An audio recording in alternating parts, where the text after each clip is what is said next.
welcome to the Ophthalmology Business Podcast. We help you develop your ideal practice with help of other doctors and experts. The topics we cover include marketing, management, leadership, recruitment, HR, mindset, and more. I'm Dr. David Lazar, one of the co-hosts of this podcast. Every listener of the podcast is welcome to join the Ophthalmology Business Academy at www.obacademy.org. Membership is on us, and it's our gift to you.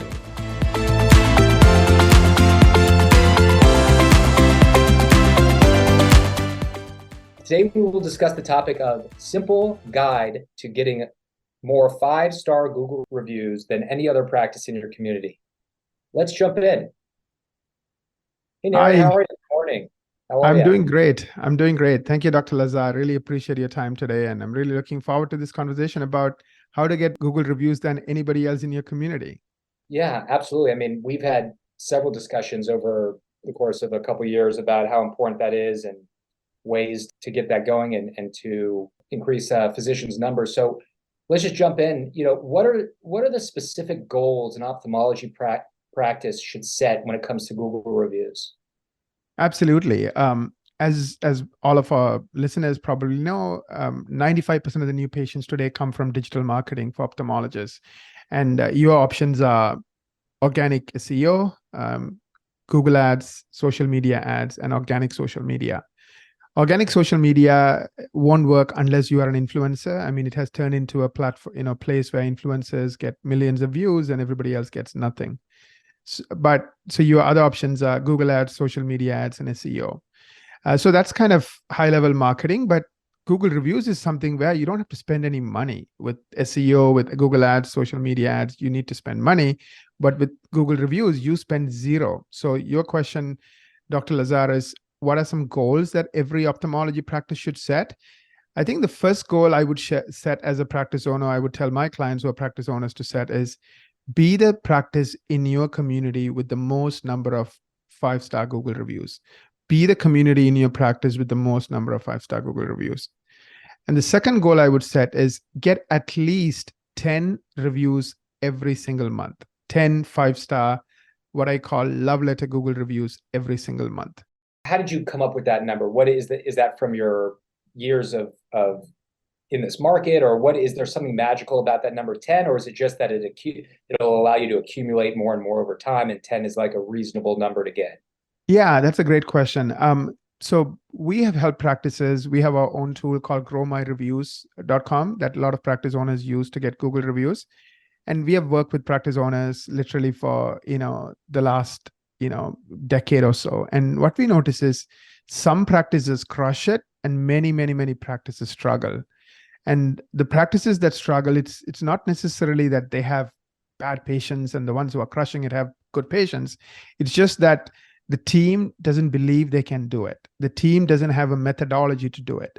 So usually, because they don't have a methodology and they don't really believe they can do it, they say, oh, it's too hard. My patients are all different. They're all older, et cetera, so it won't work for me. They find a reason to say it won't work for them.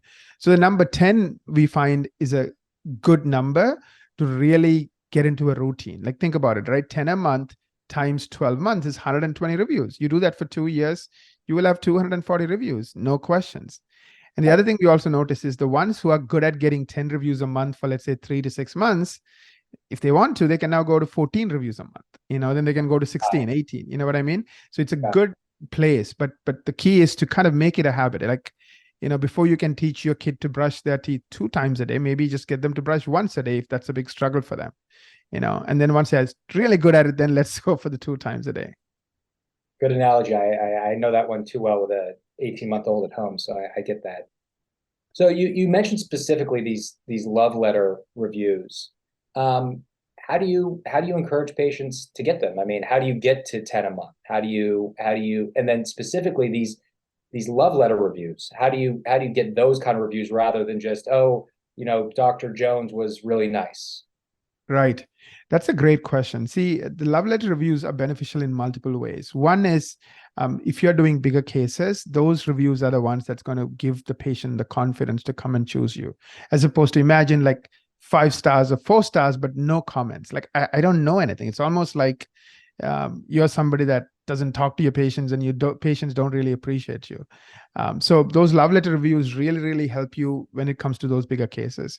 And the second reason I am a big fan of love letter reviews is Google looks at those reviews. In other words, it can read the words in those reviews and rank you for those. So for example, if your reviews talk about glaucoma, talk about the doctor treated me like his own family member, right? I mean, those are things that Google will type in, like customer service, family, immediately you will start ranking for those kind of keywords. So you will not only influence patients a lot better when you have those love letter reviews, but more importantly, you're going to, instead of showing up, let's say 100 times or 500 times on Google Maps, you will show up 10,000 times. We have many, many clients who are seen 10 to 20,000 times on Google Maps every year, because we want to make sure that, you are found not just a few times, but thousands of times. Because at the end of the day, you already have the reviews, but if you have those love letter reviews, you're going to, you're going to get those. So the question is, how do you encourage patients? So the technique we use is based on Dr. Robert Cialdini's influence principles. So we teach the practice to create a moment where the patient is grateful. So typically it has nothing to do with medicine even. Like, let's say one of your patients loves gardening and they always talk about their garden. Say, hey, ask them about their garden. As you're going to light up, of course, it depends on where you live. In some places it's winter, so you can't bring up the garden, but assuming that it's the appropriate thing to bring up at this time of the year. Or some people like traveling. Some people like, some kid they have or their pet. So you ask about the thing that they really like to talk about, and then they're in this happy place. You can even say something like, we really appreciate you, Mrs. James. Every time we see you on our schedule, we get excited. You're such a kind person and we love taking care of you. And the Mrs. James will say, I feel exactly the same way. You guys are amazing. I love coming here. I know I used to dread going to my ophthalmologist, but now here it's totally different. You treat me like family. You treat me like your own mom. Thank you so much for that. Right now, Mrs. James is in this mindset of feeling grateful towards you, right? That's the time you want to ask Mrs. James to write that review. Because what Cialdini taught us is that these moments where people are much more likely to say yes, do the things you want, have to be created. Like I showed you how to create, in this example, and then B, have to be harnessed. So you create the moment, but you don't take advantage of it, then you don't get the review. So as soon as Mrs. Jones is being grateful, you say something like, thank you so much for that compliment, Mrs. Jones. I really appreciate it. It means a lot to me. Do you mind if I ask you for a tiny favor? We would love to treat more people like you. Can you just take 2 minutes? I'll send you a link to our Google review page to share why you love coming here, just like what you told me. That would really help others like you discover us. Now you're giving Mrs. Jones like a mission, almost like something bigger than herself. It's not about making you money. It's not about what's good for you. It's about she helping other people like her. Now she's excited. She feels so good about you in this moment. She would write that wonderful, lovely review while she's at the office. So people make a lot of mistakes. They ask for the review after the patient leaves, or they don't use this kind of a technique. So that's why they end up with no word reviews. I mean, it's pretty sad. I mean, I would almost argue that a no word review is worse than, no review at all, because it just shows, like I've seen some practices, they have 200 reviews, but most of them are like no words, no words, no words. So it just shows that there's no relationship there. There's no like love there. There's no appreciation there. So I think you want to be seen as the one that is the practice everybody loves going to. If I could just piggyback on something you said there, another reason why it's important to have these love letter reviews is because you're going to get bad reviews. I don't care. You could be the best, best doctor, best clinician, friendliest guy, best office, cleanest office. But, patients are people and they're stressed and they have bad days and they get upset over whatever, even something benign, they'll get upset and they'll go and they'll write a negative review for whatever reason. And if you don't have positive, good love letter reviews to balance those out, because you neglect that aspect of your practice and you're just stuck with these, every once in a while, a mean, unhappy patient comes in for whatever reason, no comment on the quality of treatment or whatever, then you have this unbalance of, you see these, not great reviews, not balanced out with the good ones. So and it's inevitable. Unfortunately, it's inevitable to get these bad reviews. I totally agree. So it's certainly important. So actually, now that we're on that topic, how do you handle negative reviews? Great question. I totally agree. You cannot ever not get negative reviews. It just goes with the territory. I've never seen a doctor who has practiced for any number of years not having negative reviews. It just doesn't exist. So step one is get over it, right? I know a lot of doctors take so much appreciation and care in what they do, so it stresses them out. You can't believe how stressed they are, and not only just that 1 minute, but the whole day, the whole week, the whole month, they're unhappy and mad, right? So step one is just get over it. It's just the nature of the game. You can't please everyone all the time, and sometimes it could be a disgruntled employee even, or your competition trying to pretend like it's a real person. And I've heard so many doctors say, I don't even know this person, like I have never seen this person, what are they talking about, right? And so one of the things we do when that happens for our clients is we would contact Google and we will try to prove through Google's terms and conditions, like this is why you should kick this review out, or you should delete this review. So that's step number one. So, and you can, Google is like a machine that has rules. So as long as there's a rule that you can show them, it's almost like, like throwing a case off based on some technicality, right? So you show them the technicality that they can use to throw this review off, they will do it. But it takes time and persistence. You have to follow up with them 3, 4, 5 times. You have to stick with it. It might take a month or two. I also agree with what you said, almost like you are proactively planning for these negative reviews with these love letter reviews. So that is another strategy. So always work on that minimum 10 love letter reviews every month. So the patient who's going to go there sees this nasty review and they see 7 other people glowing about you, like, okay, whatever, right? They're going to ignore that one versus the 7. I mean, it's human nature to kind of, look at things in perspective. The no-nos. Don't fight with the patient. Don't tell them they're wrong. Don't violate HIPAA. Don't share any, because HIPAA doesn't apply to patients. It applies to you. Don't share any information. So the polite way of dealing with, I'm really sorry that you had this experience. I really appreciate you bringing it up. Almost be kind and say, please call our office. And if you want to put your name and say, ask for me and I will talk to you and see what we can do to, sort this out, right? Like you just say something like that and end it. Don't say anything else, right? What about nothing? Why not just let it be? That is definitely an option. If for example, it's not a real patient or something, you might say, well, we're not able to find you on our system, but why don't you please call us? But yeah, if you feel like it's just one of those can of worms, the more you talk, the more it's going to get into this negative thing, just let it be. But I don't know. That's a good question. I would lean towards saying something magnanimous, just because I think, like, I know sometimes these amazing hotels, they have these love letter reviews and then they have this nasty review. And then you see the general manager of the hotel coming in saying, hey, I'm really sorry you had this bad experience. Please call my office, ask for me by name. I'll do what I can, I'll see what I can do to, make this right, or something like that. So you still are coming across magnanimous. So I'm not necessarily doing it for the patient who wrote the negative review. I'm doing it for everybody else who's watching this whole thing play out on the internet. Yeah, well said. Well said. So, I use Google reviews. And when you have a business profile, they give you, there are all these different widgets and profiles to manage. Do you have any strategies on how to manage that? Or do you kind of just let it go and just look at your reviews, or are you more proactive? Yeah, unfortunately, tech is really, really complicated today. Like Google reviews and Google My Business page, where the Google reviews are housed, it's very complicated. So one of the things I would recommend is either directly or with the help of some marketing expert, study your stats, like how many people are seeing you on Google reviews, Google Maps every month. Is that number going up or down? So you can compare trends. What are the type of keywords you're being found for? How many people are looking up directions? How many people are, picking up the phone and calling through Google Maps? So look at the numbers and see if those numbers are increasing, because we have practices that get like 50, 100 new patients just from their Google My Business page.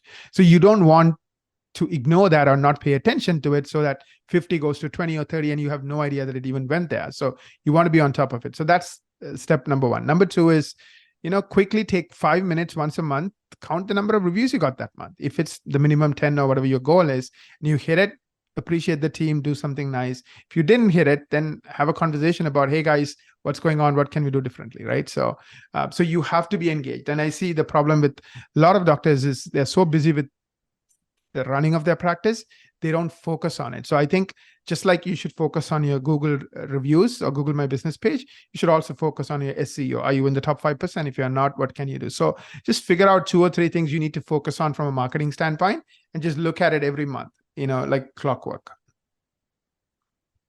Are there any other specific stats on the My Google page that you look at, or is it just the phone calls? Yes, mostly the phone calls, how many people looked at driving directions, and the last one is how many times was your Google My Business page shown to people. That's a very, very important. Is it 25,000 times? And compared to last month, is it up, flat, versus 10,000 times? So you want to know that number. How many people are seeing you on Google My Business? There's tons of other detailed stats you can get into, but I would say start with this, because I bet 95% of the people are not even doing this. Once you master it, then of course, spend some time with your marketing expert to look at the Google, My Business dashboard to see what else you want to pay attention to. So if I mean, this is kind of an unfair question, but if I were to say, what is the one stat on the My Google dashboard that you think is the most important? You would say it's how many times you've been shown on the Google reviews, on the Google Maps. Yeah, unfortunately, I think all these 3 are important. I wouldn't give you a single come on, answer, you got to pick one. You got to pick one. Give you one, okay. So, I mean, if I have to give you one, I think the number of phone calls, because at the end of the day, it's showing you not only that people are finding you, but also your reviews are good enough for them to pick up the phone and call you, right? So it's kind of giving you like quality and quantity metric in one number. So if the number of phone calls are down, that means maybe either because you're not getting enough people seeing you, or they're seeing you, but maybe for the wrong keywords they're seeing you, meaning you're good at XYZ, but they're seeing you some unrelated keyword that you're not really good at. Or the reviews are bad, meaning the quality of the review. So I think looking at the number of phone calls coming in every month is a good metric. That makes total sense. I think that's perfect. So let's say you're a practice and you're perfect. You got all these, you're doing your 10 love letter reviews a month, and you've collected 300 reviews, and everything is great.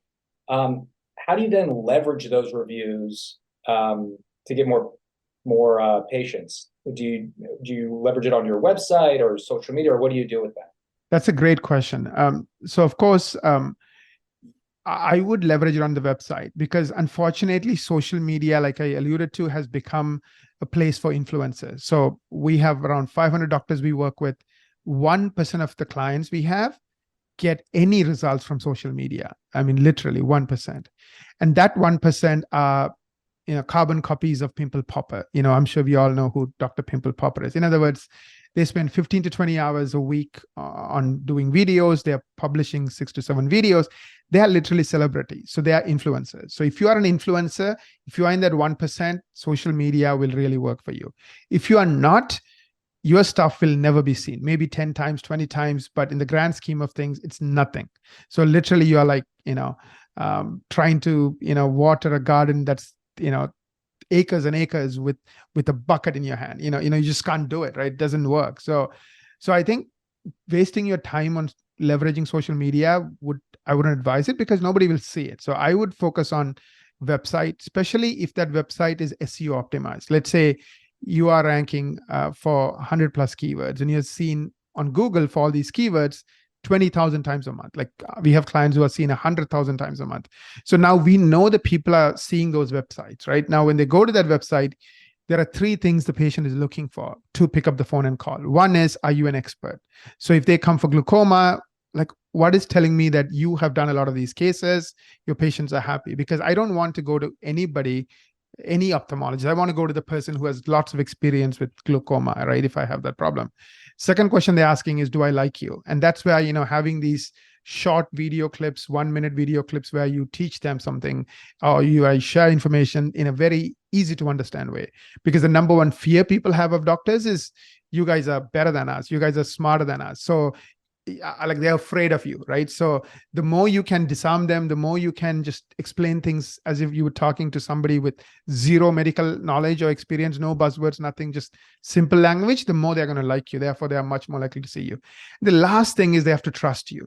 So you take those Google reviews and you showcase them on the relevant pages. So we do that by default. So we do it, number one, to convince patients to come to you by showing those Google reviews. The second reason we do it is it's also part of the Google algorithm. So Google has 6 things they look at when it comes to SEO. One of those 6 things is Google Eat. So Google Eat, E for expertise, A for authority, T for trust. So to show that actual people are trusting you, you need to embed those reviews correctly on each of your pages. If you're not, you won't rank on Google because remember, the way SEO works is it's all or nothing. Either you're getting an A in all 6, therefore you are in the top 5%, or you're not getting an A in even 1 and you're not. So you're not going to rank. So for those reasons, embed those reviews properly, using some experts who know what they're doing in the relevant pages, and just make sure it's happening for every single page on your website. Thank you, Naren. That you make some really great points there. Something that comes to mind is if I want to really up my marketing game and take it to the next level, what's the first easiest thing I can do? Just the low-hanging fruit. What would you suggest? Absolutely. I think the easiest thing you can do is to book a marketing strategy meeting. It's a gift from us to anyone who's listening to this podcast. We'll spend 6 hours. My team will spend 6 hours, and you'll meet Ryan Davies to kind of research where you are with marketing, with SEO, with all of these things we talked about today, and we'll give you a report card. So you'll get a actual report card on where are you doing well, where you're not doing well, and finally a plan to kind of get to that top 5%. So you are dominating your market with regards to everybody else in your market. So book that strategy meeting. We'll put a link in the show notes. From that strategy meeting, you can figure out, how well you're doing and, how to take things to the next level. So that's our gift to you. Amazing. Well, thank you so much, Naren, for joining us today and talking to us about the simple guide to getting more 5-star Google reviews than any other practice in your community. Equimarketing, your key to a stellar online reputation. Book your free marketing strategy meeting with Ryan today. Visit www.obacademy.org/MSM/Ryan and take charge of your online presence. I also want to take a moment to thank our listeners. We appreciate each and every one of you. We cannot do what we do without you. If you like our podcast, simply share it with your friends and on social media. Also, please don't forget to write a review on iTunes and Google Play. Your reviews will help other doctors and practice owners find us. Till we meet again, wishing all of you an amazing week ahead.